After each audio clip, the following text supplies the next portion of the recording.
आकाशवाणी भोपाल से प्रस्तुत है प्रादेशिक समाचार और देश प्रदेश की तमाम बड़ी खबरें।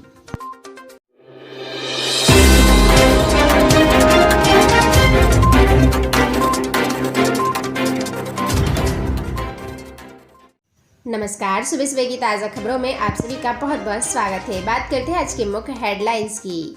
मॉर्निंग न्यूज में सबसे पहले आपको बता दें कि देश में वैक्सीन से पहली मौत की पुष्टि। कट्टरपंथी संगठन यानी PFI का रजिस्ट्रेशन हुआ रद्द और WTC फाइनल के लिए टीम इंडिया का ऐलान। आज किन किन इवेंट्स पर रहेगी खास नज़र, आगे आपको विस्तारित तौर पर बताया जाएगा। देश दुनिया में बात किया जाए तो WTC फाइनल के लिए तय टीम यानी शार्दुल को जगह नहीं मिली। 68 साल के बुजुर्ग की वैक्सीन लगने के बाद हुई मौत। IT डिपार्टमेंट ने PFI का रजिस्ट्रेशन किया रद्द और साथ ही पारस गुट ने चिराग को राष्ट्रीय अध्यक्ष पद से हटाया। इसके साथ ही आपको बता दें कि कोल्ड ड्रिंक देखकर नाराज हुए रोनाल्डो, कहा पानी ही पियो। इसके साथ ही 5 राज्यों के चुनाव का रोड मैप बनाने में जुटी भाजपा। श्री राम जन्मभूमि ट्रस्ट ने केंद्र और RSS को रिपोर्ट भेजी। ट्विटर ने अंतरिम मुख्य शिकायत अधिकारी अपॉइंटमेंट किया। इसके साथ ही आपको बता दें इजराइल एबेंसी ब्लास्ट के केस के 2 संदिग्ध CCTV में कैद हुए। भारत बायोटेक ने कहा कि कोवैक्सीन की कीमत बहुत ही कम है। दूसरी लहर के पीक से अब नए केस 85% कम हुए। साथ ही दुर्गम इलाकों में ड्रोन से होगी वैक्सीन की अब डिलीवरी। इसके साथ ही आपको बता दें केरल के 2 मछुआरों की हत्या का केस हुआ बंद।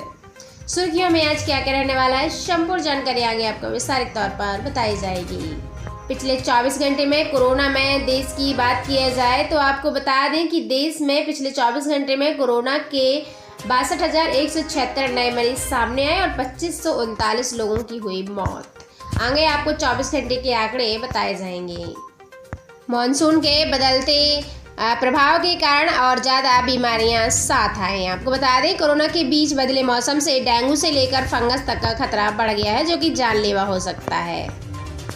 अब फाइनली ट्विटर ने मानी IT की गाइडलाइन। आपको बता दें सोशल मीडिया साइट ने अंतरिम मुख्य शिकायत अधिकारी अपॉइंट किया और डिटेल्स जल्द ही केंद्र से शेयर करेंगे, कहा। इसके साथ ही आपको बता दें कि PM मोदी से मिलने पहुंचे मध्य प्रदेश के मुख्यमंत्री शिवराज सिंह चौहान जी दिल्ली। पड़ोसी राज्यों से महंगा है पेट्रोल डीजल। आपको बता दें मध्य प्रदेश की सीमा वाले पेट्रोल पंपों पर सन्नाटा है। नजदीकी राज्यों से लाकर दुकानों पर बिक्री बढ़ी।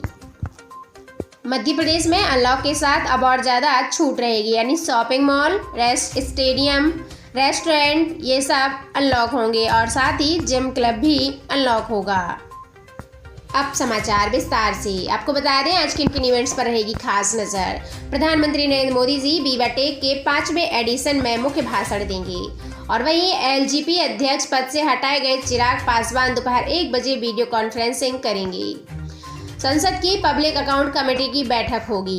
देश विदेश में बात किया जाए तो आपको बता दें WTC फाइनल के लिए तय टीम में शार्दुल को जगह नहीं, यानी न्यूजीलैंड के खिलाफ साउथहैम्पटन में 18 से 22 जून तक खेले जाने वाले वर्ल्ड टेस्ट चैंपियनशिप फाइनल के लिए टीम इंडिया ने 15 खिलाड़ियों की लिस्ट जारी कर दी है। लिस्ट के आधार पर यह तय किया गया है कि भारत के लिए रोहित शर्मा और शुभमन गिल ही पारी की शुरुआत करेंगे। और वहीं आपको बता दें 68 साल के बुजुर्ग की वैक्सीन लगने के बाद हुई मौत, यानी भारत में कोरोना वैक्सीन की वजह से एक 68 साल के बुजुर्ग की मौत हो गई। सरकार की ओर से गठित पैनल ने इसकी पुष्टि की है। बुजुर्ग को 8 मार्च को वैक्सीन की डोज दी गई थी और जिसके बाद उनमें एनाफिलैक्सिस जैसे साइड इफेक्ट दिखे थे और इसके बाद उनकी मौत हो गई। यह एक तरह का आपको बता दें एलर्जिक रिएक्शन ही होता है। इससे शरीर में बहुत तेजी से दाने उभर आते हैं और कमेटी रिपोर्ट के मुताबिक भारत में वैक्सीन लगवाने के बाद गंभीर साइड इफेक्ट वाले 31 लोगों के केस की स्टडी की गई। इनमें से 28 की मौत हो गई है। IT डिपार्टमेंट ने PFI का रजिस्ट्रेशन रद्द किया। आपको बता दें इनकम टैक्स विभाग ने मंगलवार को इस्लामिक कट्टरपंथी संगठन पॉपुलर फ्रंट ऑफ इंडिया का रजिस्ट्रेशन रद्द कर दिया है। विभाग ने सेक्शन यानी कि 12A3 के तहत ये रजिस्ट्रेशन रद्द किया है। IT कमिश्नर को अगर लगता है कि कोई संस्था या ट्रस्ट वास्तविक नहीं है और ये अपने ट्रस्ट के अनुरूप काम नहीं कर रहा है तो उसका रजिस्ट्रेशन रद्द कर सकता है। साथ ही आपको बता दें कि पारस गुट ने चिराग को राष्ट्रीय अध्यक्ष पद से हटाया। लोक जनशक्ति पार्टी की लड़ाई अब परिवार से निकलकर पार्टी में पहुंच गई है। सोमवार को पूरे दिन हुई हाई वोल्टेज ड्रामे के बाद एलजेपी संसदीय दल के नए नेता बने पशुपति कुमार पारस ने मंगलवार को राष्ट्रीय कार्यकारिणी की बैठक बुलाई और इसमें चिराग पासवान को पार्टी के राष्ट्रीय अध्यक्ष पद से हटाने का फैसला लिया गया। इसके तुरंत बाद चिराग पासवान ने राष्ट्रीय कार्यकारिणी की बैठक बुलाकर पांचों बागी सांसदों को एलजेपी से हटाने की अनुशंसा कर दी। कोल्ड ड्रिंक देखकर नाराज हुए रोनाल्डो, कहा पानी ही पियो। आपको बता दें यूरो कप की डिफेंडिंग चैंपियन पुर्तगाल के कप्तान क्रिस्टियानो रोनाल्डो प्रेस कॉन्फ्रेंस में कोल्ड ड्रिंक देखकर बिफर पड़े। उन्होंने गुस्से में कहा, कोल्ड ड्रिंक नहीं, हमें पानी ही पिला दो। 36 साल के रोनाल्डो फिट रहने के लिए कोल्ड ड्रिंक और एरेटेड ड्रिंक से दूर रहते हैं। कोका कोला 11 के बजाय जो वो 11 देशों में खेले जा रहे यूएफए यूरो कप का ऑफिशियल स्पॉन्सर है। साथ ही आपको बता दें 5 राज्यों का चुनाव का रोडमैप बनाने में जुटी भाजपा, यानी अगले 5 राज्यों में होने वाले चुनाव का रोडमैप तैयार करने के लिए भाजपा में बैठकों का दौर जारी है।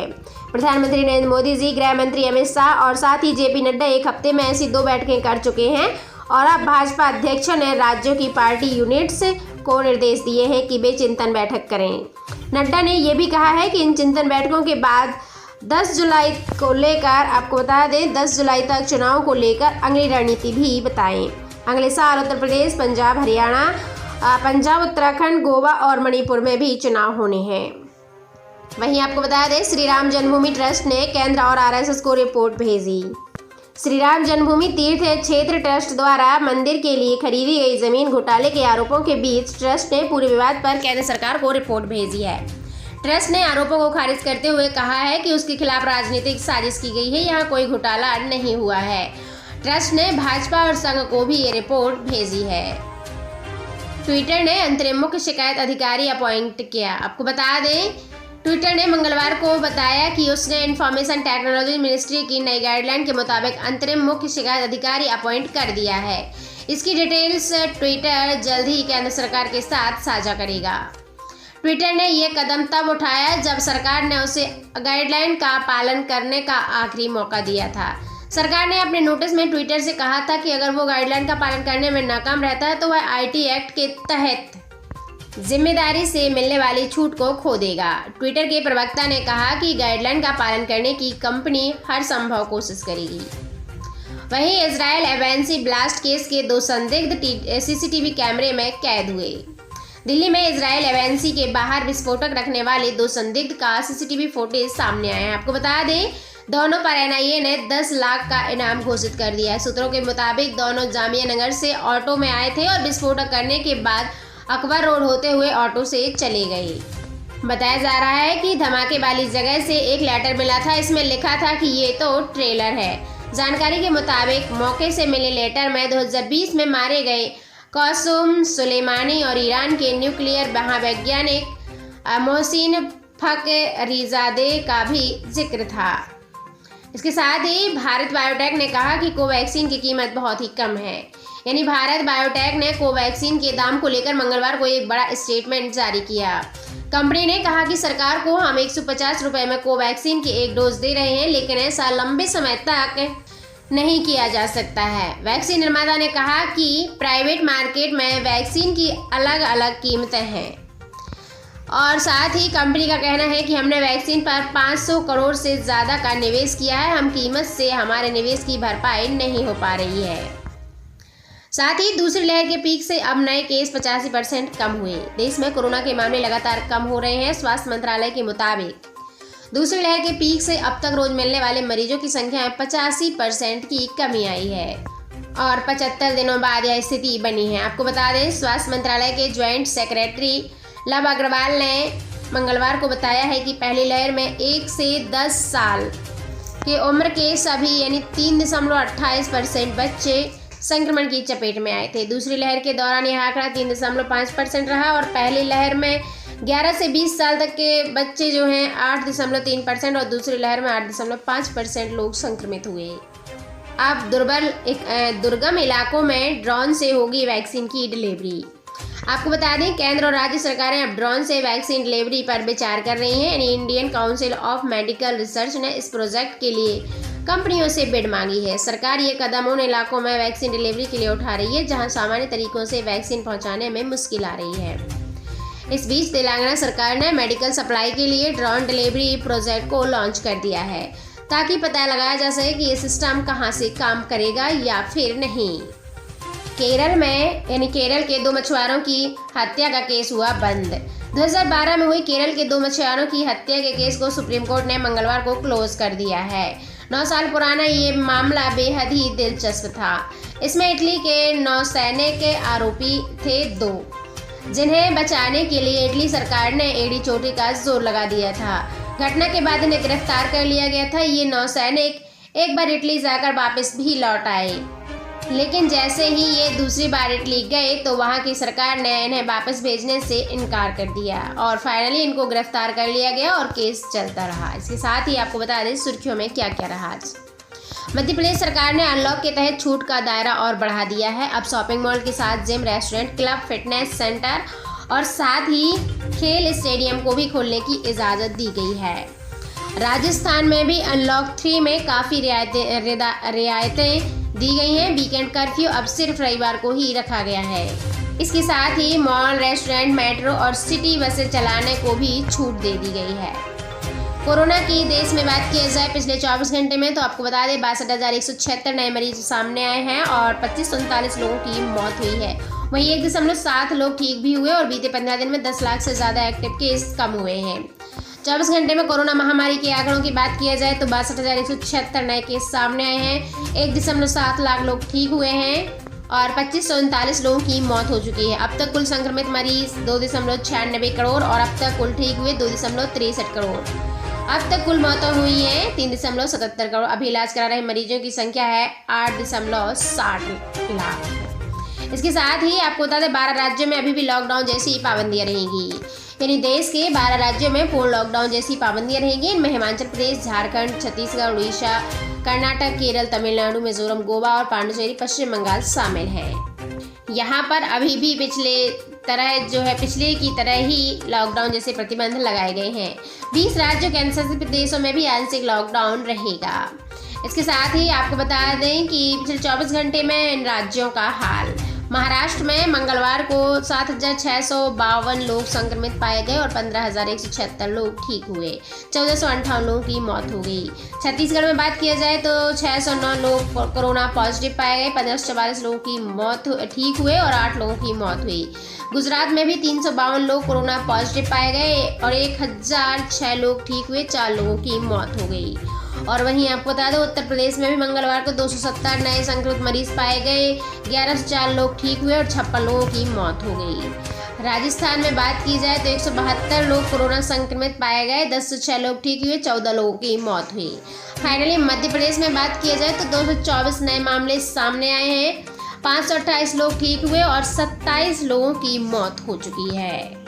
दिल्ली में बात किया जाए तो दिल्ली में मंगलवार को 228 लोग कोरोना पॉजिटिव आए हैं, 364 लोग ठीक हुए हैं और 12 लोगों की मौत हो गई।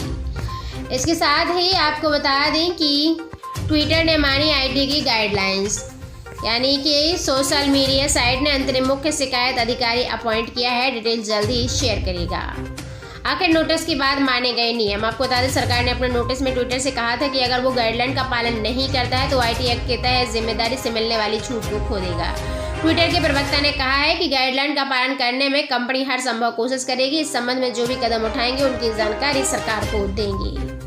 इससे पहले फेसबुक, व्हाट्सएप और गूगल ने भी नियुक्ति की। आपको बता दें फेसबुक ने नई गाइडलाइन को फॉलो करते हुए देश में शिकायत अधिकारी की नियुक्ति की है। एफबी ने अपनी वेबसाइट पर ग्रीवांस अधिकारी स्फूर्ति प्रिया का नाम पब्लिश किया।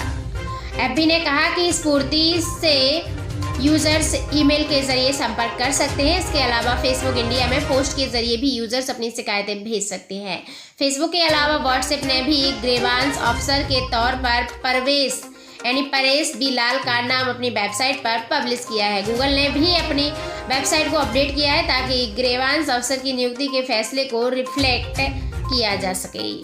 साथ ही पीएम मोदी से मिलने पहुंचे मध्य प्रदेश के मुख्यमंत्री शिवराज सिंह चौहान जी। आज सरकार के कामकाज के अलावा राजनीतिक मुद्दों पर भी बात हो सकती है, चर्चा हो सकती है। केंद्रीय मंत्री तोमर जी और साथ ही सदानंद गौड़ा से भी मिलेंगे मुख्यमंत्री। आपको बता दें कि कैबिनेट विस्तार की अटकलों के बीच मध्य प्रदेश के मुख्यमंत्री शिवराज सिंह चौहान जी बुधवार को दोपहर 12 बजे से आज नरेंद्र मोदी जी से मुलाकात करेंगे और मुख्यमंत्री राज्य में कोरोना वायरस महामारी को लेकर प्रदेश के अब तक के किए गए प्रयास और वैक्सीनेशन की जानकारी प्रधानमंत्री नरेंद्र मोदी जी को देंगे और इस दौरान राजनीतिक मुद्दों पर भी चर्चा हो सकती है। साथ ही आपको बता दें, भोपाल से रवाना होने से पहले मुख्यमंत्री जी ने सोशल मीडिया पर लिखा कि भारत की गरीब जनता का कल्याण पीएम नरेंद्र मोदी जी के नेतृत्व में केंद्र सरकार की सर्वोच्च प्राथमिकता रही है। कल्याणकारी नीतियों और योजनाओं से सामाजिक सुरक्षा का एक ऐसा मजबूत कवच बनाया गया है जो गरीब के लिए वित्तीय स्वतंत्रता के नए रास्ते खोलता है।